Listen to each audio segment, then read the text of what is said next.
Freunde, ich bin einer der Leute, die im Laden immer mit ihrem Handy bezahlen. Und das hat seine Gründe. Kredit- oder Debitkarten sind bei weitem nicht so sicher wie Google Wallet oder Apple Pay das sind. Ich möchte euch also das Ganze in diesem Video etwas erläutern, denn wie immer ist das nicht alles eindeutig oder einseitig, es gibt immer eine ziemlich massive Kehrseite der ganzen Medaille. Was ihr also macht, das dürft ihr nach diesem Video selbst und gebildet entscheiden. Wir haben also einiges vor, also los geht's. Wenn ihr an einem Kartenlesegerät bezahlt, dann bezahlt ihr mit NFC. NFC steht für Near Field Communication, aber NFC ist nicht immer gleich NFC. Es gibt zwei verschiedene Arten. Es gibt aktives NFC und es gibt passives NFC. Beim aktiven NFC, wie etwa zum Beispiel, wenn ein Kartenlesegerät im Spiel ist, dann wird da ein elektrisches Feld erzeugt. Und darüber können dann eure Geräte miteinander kommunizieren. Klar ist aber, dazu braucht das Kartenlesegerät Strom, offensichtlich.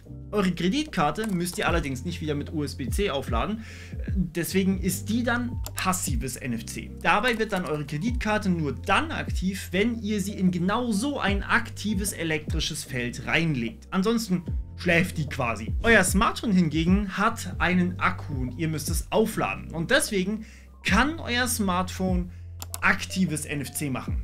Und für die Zahlung mit Google Wallet oder Apple Pay wird auch aktives NFC genutzt. Und das hat ein paar Vorteile, wie zum Beispiel auch eine Reichweite von bis zu 10 cm mit eurem Smartphone, während die Kreditkarte nur etwa 4 cm Reichweite hat. Viel spannender ist aber natürlich RFID-Skimming, ein Hackerangriff, von dem ihr vielleicht schon mal was gehört habt. Auf einem Festival zum Beispiel kann ein Angreifer einfach einen NFC-Reader wie etwa euer Smartphone an eure Arschtasche halten und eure Karteninformationen auslesen. Es gibt viele Karten, die man immer noch so auslesen kann. Ausweise, Kreditkarten, aber zum Beispiel auch Gebäudezugangskarten, zumindest manchmal. Klar, da stehen dann nicht alle Informationen drin. Die PIN zum Beispiel würde niemals damit übermittelt werden, aber die Kartennummer und auch euer gesamter Name können dabei enthalten sein. Die meisten Karten nutzen aber mittlerweile eine Verschlüsselung und halten auch diese Informationen nicht mehr direkt. Aber die meisten Kartenaussteller verlangen für eine Zahlung unter 25 oder 50 Euro erstmal gar keine PIN. Und manchmal ist es dadurch möglich, dass ein Angreifer bei euch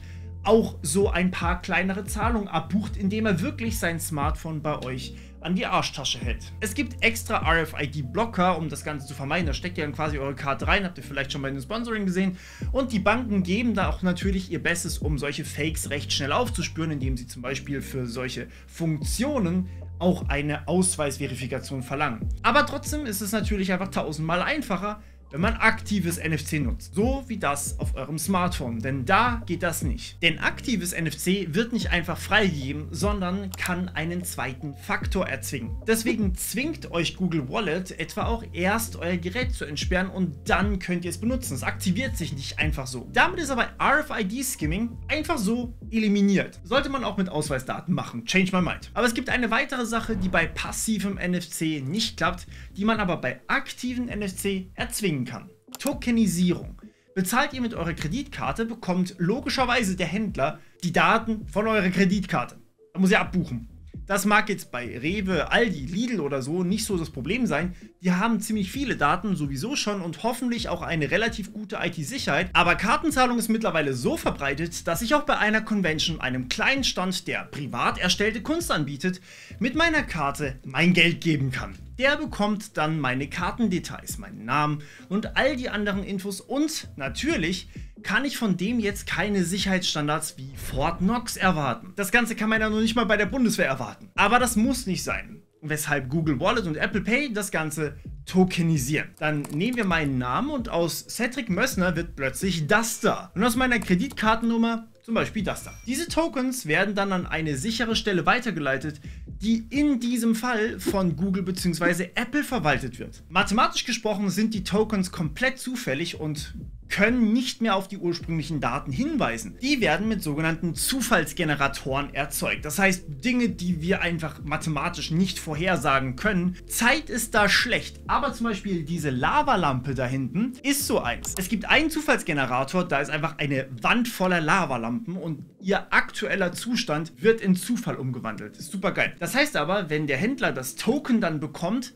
nicht mal dann kann dieser kleine Kunststand auf der Convention wissen, wie ich überhaupt heiße, und er kann das auch nicht rausfinden. Im Token Vault bei Google wird aber dann festgehalten, dass dieser Kunststand 42 € von mir für dieses wunderschöne Teil bekommen hat. Der Händler muss nur das anonymisierte Token speichern, alles andere braucht er nicht. Der Vorteil ist dann, mit diesem Token kann der Händler nun zu Google gehen und sich einfach das Geld überweisen lassen, was meist dann eben einfach auch der Fall ist. Er kann aber auch ein Abo draus machen, wenn das Token zum Beispiel das Ganze zulässt, das seht ihr dann auch, ohne auch nur zu wissen, wie ich heiße. Und er kann mir sogar auch Geld zurücksenden, wie zum Beispiel, wenn ihr Pfand auf einen Becher bezahlt habt. Alles mit einem anonymen Token, von denen es natürlich verschiedene Typen gibt und die sich von Kauf zu Kauf komplett unterscheiden, aber immer komplett anonym sind. Das ist super. Persönliche Daten kann aber weder der Händler noch ein eventueller Hacker erbeuten. Einzig der Zahlungsanbieter ist angreifbar. Sollte also Google gehackt werden, dann habe ich ein Problem. Aber fairerweise ist dann die halbe Online-Welt kaputt. Das Risiko ist daher, würde ich sagen, relativ gering. Interessanterweise gab es hier aber ein paar Fälle, speziell bei Google Pay, wo dennoch die Infos an den Händler übermittelt wurden. Es gibt sehr wenig Infos dazu, warum das passieren konnte. Es scheint aber an der Art der Karte zu liegen, habe ich gelesen. Ich habe daraufhin in meinen ganzen Belegen mal geschaut, welche Kartennummer da angegeben ist. Aber überall war eine andere Kartennummer als meine eigene angegeben. Von dem her würde ich sagen, bei mir klappt die Tokenisierung, schaut aber bitte bei euch mal selbst nach. Wenn ihr generell eure Daten von den Firmen entfernen wollt, die diese teilweise auch mal gerne an Dritte verkaufen, habe ich auch wieder unseren langfristigen Partner Incogni mit dabei für euch. Das Ding ist, wir akzeptieren, dass unsere Daten an allen möglichen Stellen gespeichert werden. Teils werden sie verkauft. Es ist ein Fulltime-Job, sich zu überlegen, ob man jetzt Software A oder B nimmt und das dauerhaft zu evaluieren. Immer und immer wieder. Sollte man sich da mal eine Datenschutzerklärung als Privatperson nicht ganz so gut durchlesen und die Daten sollten verkauft werden, gibt es aber immer noch einen Weg zurück. Schreiben, dass sie die Daten löschen müssen. Dass das aber sehr viel Arbeit ist bei so vielen Datenhändlern, das könnt ihr euch natürlich denken. Und hier kommt Incogni ins Spiel. Incogni übernimmt diese Arbeit für euch und schreibt automatisch alle Datenhändler für euch an. Diese löschen euch bei sich und bei mir resultiert das tatsächlich in faktisch keinem Spam mehr auf meiner privaten E-Mail-Adresse. Die Mailadresse bei YouTube im Impressum ist da natürlich ein bisschen stärker belastet, aber das ist großartig und die E-Mail-Adresse ist ja auch nur ein Beispiel. Telefonnummern, selbst Gesundheitsdaten können bei Datenbrokern landen und von Incogni wieder gelöscht werden lassen. Wenn ihr Interesse habt, meldet euch gerne mit dem Link unten in der Beschreibung an, denn damit oder mit dem Code Morpheus spart ihr volle 60%. Aber wo Kreditkarten natürlich glänzen können, ist die Betrugsprävention oder cooler gesagt Fraud Detection. Ja, alle Anbieter haben da eigentlich sehr ausgeklügelte Algorithmen, die in Echtzeit analysieren, ob jetzt diese eine Transaktion realistisch von euch kommen kann oder nicht. Bezahlt ihr also beispielsweise in einer Sekunde in Argentinien YouTube Premium und 10 Minuten später kauft ihr euch eine Dönerpizza beim Dönermann in der Berliner Innenstadt, dann ist das eigentlich sus, denn so schnell kann ja niemand hin und her reisen. Sass. Trotzdem geht das aber seltsam. Sollte ich allerdings jemals persönlich im Laden H&M einkaufen, dann bin ich mir sehr sicher, dass jedes System Alarm schlägt. Alarm! Freiwillig shoppen gehen, soweit kommt es noch. Sollte eine Transaktion seltsam sein, das habt ihr vielleicht schon mal gesehen, dann kriegt ihr eine SMS, eine Mail oder eine Push-Benachrichtigung, um das Ganze extra nochmal zu verifizieren. Google und Apple haben hier aber einen gewissen Heimvorteil. Die haben ja sowieso euer GPS, verlangen sowieso euren Fingerabdruck, um das Handy zu entsperren und sehen, wenn ihr im System einen VPN aktiviert. Dadurch kommt es da natürlich deutlich seltener zu Schluckauf. Es gibt kaum etwas Unangenehmeres als eine gesperrte Karte und man hat kein Bargeld dabei, glaubt mir. Ich hatte das leider auch schon, weil meine ehemalige Bank dachte, dass ich auf keinen Fall in die Schweiz gehen würde. Die dachten wohl, dass ich mir das nicht leisten kann. Da haben sie vielleicht nicht unrecht, aber Spoiler, ich habe trotzdem Freunde in der Schweiz. Grüße gehen raus an der Stelle. Eine Sache, die ihr aber beachten solltet, bevor ihr so einen Dienst verwendet, ist bei Android das Secure Element, beziehungsweise bei Apple die Secure Enclave. Ihr könnt euch das so vorstellen, in diesem Chip ist euer privater Schlüssel versteckt, den niemand kennen darf, den auch niemand klauen darf. Damit könnt ihr immer unterschreiben, wenn ihr bezahlt oder irgendwas anderes macht. Diese Unterschrift kann, wenn man euren privaten Schlüssel nicht kennt, nur innerhalb von ein paar Millionen Jahren geknackt werden, sogar mit Quantenrechnern und dem stärksten Supercomputer der Welt zusammen. Kennt man aber den privaten Schlüssel, so wie ihr, kann man so viele Unterschriften erzeugen, wie man möchte. Und deshalb ist dieser Hardware-Chip auch so unfassbar wichtig. Und genau deshalb werden solche Chips genau so hergestellt, dass niemand die aufknacken kann. Selbst wenn jemand versucht, elektronisch das Ding aufzubrechen und zu messen, was in dem Chip gespeichert ist, selbst dann klappt das nicht. Der Chip geht dann halt einfach kaputt. Bei Apple heißt das Ding Secure Enclave und ist seit iPhone 5S in jedem iPhone verbaut. Bei Android ist es leider nicht so leicht. Während die Pixels seit schon einiger Zeit ein Secure Element verbaut haben, wie etwa den Titan M2 Chip beim Pixel 8 Pro, ist das je nach Hersteller eben anders. Bei dem Motorola Moto G04S, das übrigens erst seit dem 30. April im Angebot ist nirgends die Rede von einem Security Chip. Alarm! Manchmal ist das in die Hardware eingebaut, manchmal ist das aber leider in der SIM-Karte dabei und manchmal ist es sogar im Prozessor eingebaut. Es ist ein bisschen frustrierend und nicht besonders leicht herauszufinden, besonders bei den günstigen Smartphones. Deswegen muss Google Wallet im Grunde auch ohne dieses Security-Modul klarkommen. Aber solltet ihr kein Security-Modul in eurem Android-Gerät haben, würde ich euch das eigentlich nicht empfehlen. Mit Security-Modul hingegen ist das ein ziemlich einzigartiger Ansatz. Die echten Zahlungsinformationen werden damit verschlüsselt und niemand, der das Gerät nicht entschlüsseln kann, mit PIN oder Fingerabdruck zum Beispiel, kommt da jemals dran. Denn man müsste ja diesen privaten Schlüssel haben und an den kommt man nicht. Kreditkarten haben so etwas einfach überhaupt nicht. Die sind halt, naja, belastbar. Bei Google hingegen landen die Daten leider trotzdem auf Googles Servern. Bei Apple bleibt sogar alles komplett nur auf eurem Smartphone. Dennoch werden die Daten, egal ob auf dem iPhone oder auf Google-Servern, verschlüsselt, sofern sie nicht benötigt werden. Das kennt ihr vielleicht. Man sieht bei den ganzen Karten immer nur die letzten 4 Ziffern, selbst wenn man eingeloggt ist. Klar, wenn die Zahlungsart einmal hinterlegt ist, dann muss man da ja nicht mehr ran. Dann hat Google ein Abo auf euer Konto. Dann hat Google also auch eine Einzugsermächtigung und kann jederzeit abbuchen, wenn das nötig ist. Die Daten sind also trotz allem immer verschlüsselt und selbst wenn man als Hacker einen Screenshot machen möchte, dann bringt das relativ wenig.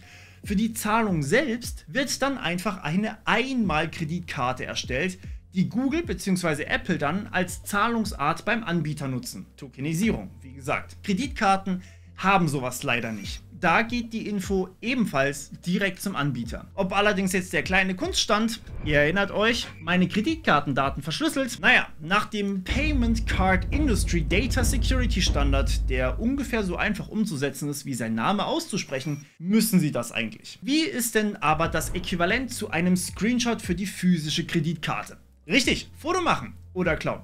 Solltet ihr euren Geldbeutel verlieren, steht auf eurer Kreditkarte buchstäblich alles drauf, was man braucht. Kreditkartennummer, Ablaufdatum, euer Name und eben leider auch diese Sicherheitsnummer. Ich habe noch nie verstanden, was an dieser Nummer irgendwie sicher sein soll, wenn sie genauso drauf steht wie die Kreditkartennummer.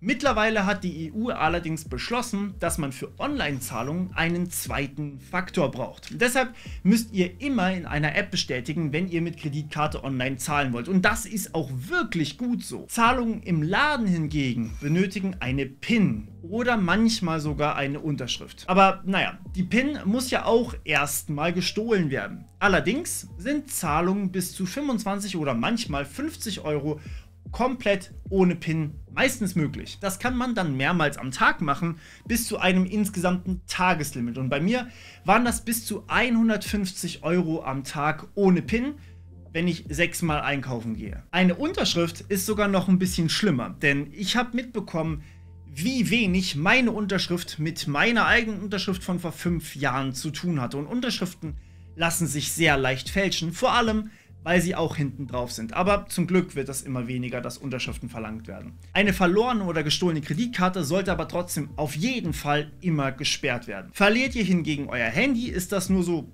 halb schlimm, zumindest was Google Pay oder sowas angeht. Da kommt dann sowieso eigentlich niemand dran, sofern euer Login fürs Handy sicher genug ist. Dazu kommt, ihr könnt Remote deaktivieren. Wenn ihr euer Handy remote deaktiviert, dann werden alle Zahlungsinformationen darauf gelöscht und man kann damit eigentlich nichts mehr anfangen. Leider gibt es aber einen Haken, wie üblich natürlich. Privacy. Bei Google wird eure komplette Kaufhistorie mit Google geteilt. Sie sammeln alle Transaktionen, aber sie sagen in ihrer offiziellen Hilfeseite, dass sie diese Daten nicht an Dritte verkaufen und nicht mal an andere Google-Dienste weitergeben, um zum Beispiel personalisierte Werbung zu schalten. Das haben sie wohl halt nicht mal nötig, um euch sowieso schon perfekt zu kennen. Naja, grundsätzlich kommt es aber bei Google eben stark drauf an, ob ihr ihnen traut oder nicht. Die Informationen haben sie zumindest. Aber übrigens, auch Mastercard schreibt, dass die Daten verwendet werden für, ich zitiere, den Erhalt weiterer Informationen über sie, zum Beispiel über ihre Vorlieben und andere Eigenschaften. Wir behandeln diese Rückschlüsse als personenbezogene Daten, sofern dies nach geltendem Recht erforderlich ist. Ja gut, Mastercard. Zahlt ihr mit Google Pay oder Apple Pay, wird zwar noch immer viel an den Kreditkartenanbieter übermittelt, zum Beispiel wie viel ihr bezahlt, wann und an wen, aber nicht mehr, wer ihr seid.